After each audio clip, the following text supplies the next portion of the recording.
Hello, je suis Patrick Offroy et vous êtes sur Planète Aussi, la chaîne YouTube qui vous aide à mieux comprendre le berger australien, le berger américain miniature et le border collie. Aujourd'hui, mon berger australien commence à me chiquer le mollet et à me sauter dessus. Bonne nouvelle. Bonne nouvelle, votre berger australien, votre mini aussi ou votre border collie a l'atavisme troupeau. Les qualités qu'on demande à un chien de troupeau sont évidemment la capacité d'initiative et la capacité de regrouper les animaux, la plupart du temps les brebis bien sûr. Que se passe-t-il? C'est de l'atavisme.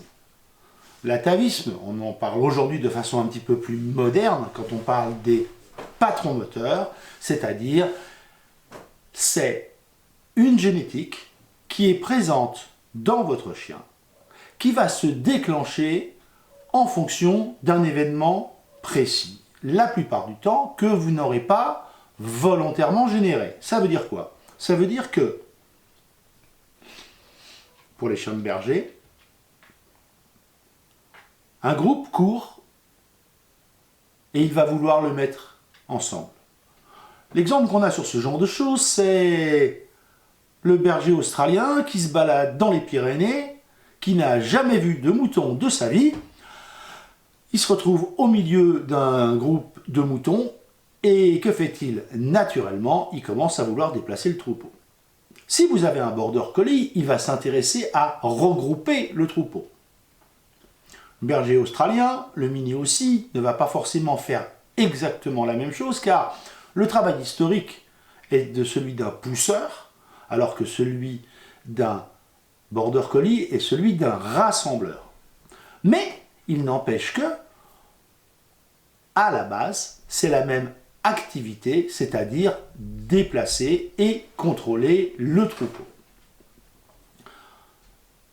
Une fois que cette génétique s'est mise en place, le chien va apprendre à mettre quelque chose en plus pour avoir une meilleure efficacité. Cette efficacité, elle est, entre autres, le fait de pouvoir faire accélérer le troupeau en question. Le troupeau en question peut être accéléré de plusieurs façons. D'abord par la présence, ce qu'on appelle l'œil dans le monde du border collie, c'est-à-dire la capacité qu'a un chien à contrôler un troupeau à distance. Mais il y a d'autres moyens. Les bergers des Pyrénées s'en servent beaucoup également, c'est d'aller mettre un tout petit coup de dent contre le grasset, c'est-à-dire le bas juste en dessous de ce qui serait l'équivalent, va-t-on dire, de notre cheville, c'est-à-dire juste vraiment dans le bas de la patte de la brebis. Je profite de ce podcast qui est un podcast et de cette vidéo qui sont là pour faire de l'éducation pure et vous faire partager mes connaissances sur le sujet. Je me permets de faire remarquer que pour les chiens de berger par exemple, et si on parle des chiens LOF, avec des chiens dans le standard, donc des chiens confirmables, on va souvent, et c'est maintenant les règles des confirmations, refuser, ou plutôt pas refuser, ou plutôt ne plus s'inquiéter de la présence ou de l'absence des PM1. Les PM1 sont les toutes petites dents qui sont juste après ce qu'on appelle habituellement le croc. Juste là. Juste derrière le croc. En réalité, ces PM1, elles ont, sur l'activité de troupeau, une très grande importance. C'est celles qui vont servir entre guillemets, quasiment de garde pour éviter que, au moment où le chien ou le berger australien va mordre, ça va éviter qu'il n'aille trop loin. En effet, la petite dent qui est juste derrière va permettre que le croc ne pénètre à peu près qu'à moitié. Ça va permettre d'accélérer le troupeau sans blesser le bétail en question. Quand la PMA n'est plus présente, alors il n'y a plus cette garde, et alors le mouvement qui se crée va être plus traumatisant, voire plus blessant pour les brebis en question. Vous allez me dire, Patrick, c'est bien tout ça, mais tu m'as quand même surtout dit que c'était pour mon chien à moi qui mordait là, tout de suite, maintenant. Ben oui, mais il faut remettre ça dans son contexte et surtout comprendre le pourquoi. Quand on a un pourquoi et qu'on a compris comment cela fonctionne, et que vous avez compris que l'atavisme est inné dans le chien. Donc, point numéro 1, vous n'avez rien fait de mal. Beaucoup de gens vous diront oui, mais il faut contrôler l'environnement pour éviter que le chien ne déclenche cet atavisme, ces patrons moteurs.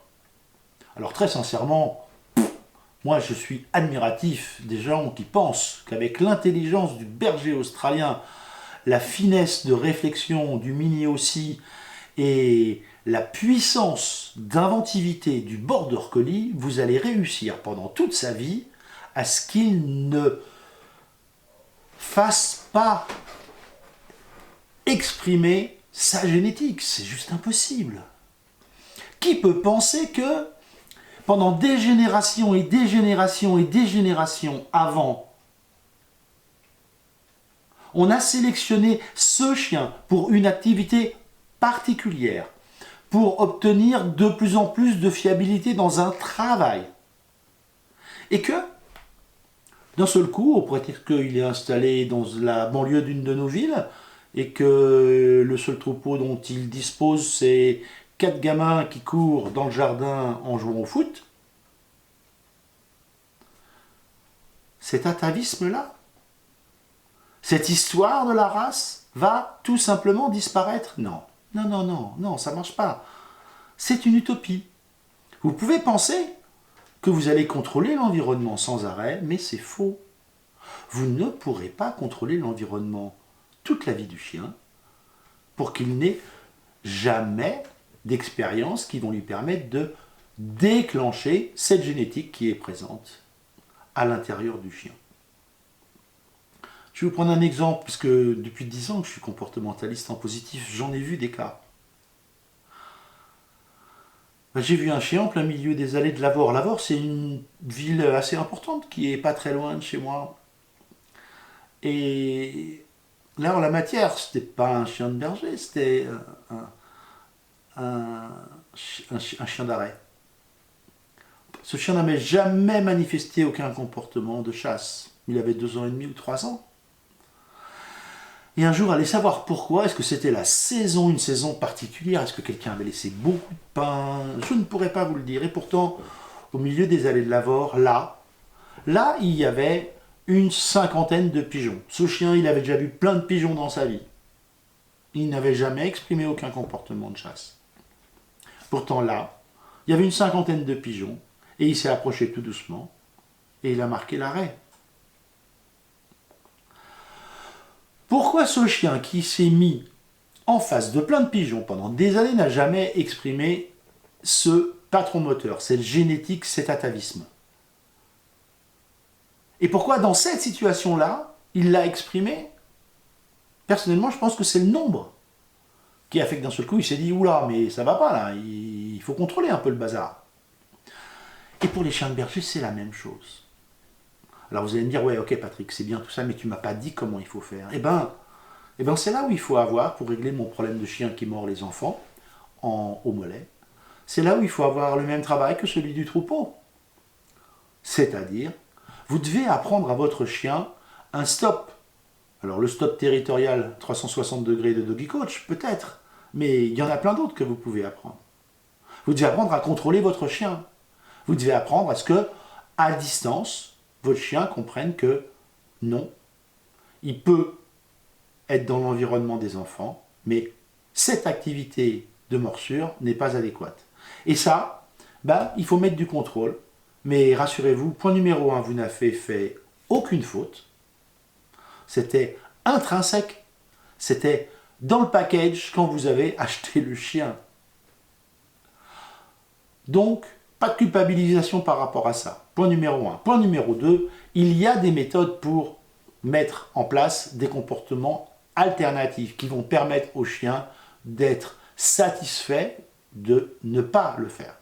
Et ça, c'est le stop, comme on le ferait au troupeau, et c'est orienter le chien vers quelque chose d'autre.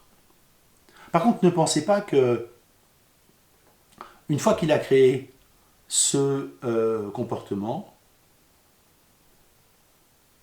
il va l'oublier. Il faudra de toute façon, sans arrêt, être méfiant et surveiller les situations où cela peut dégénérer. L'exemple habituel, c'est vous êtes en balade et il y a deux groupes de personnes qui sont au fur et à mesure du temps de la balade séparés et qui discutent chacun de leur côté. On est à peu près sûr que votre border collie, votre berger australien, votre mini aussi, ne va avoir qu'une seule envie, c'est de groupir tout ce petit monde et de n'en faire qu'un seul troupeau qu'il pourra mieux contrôler.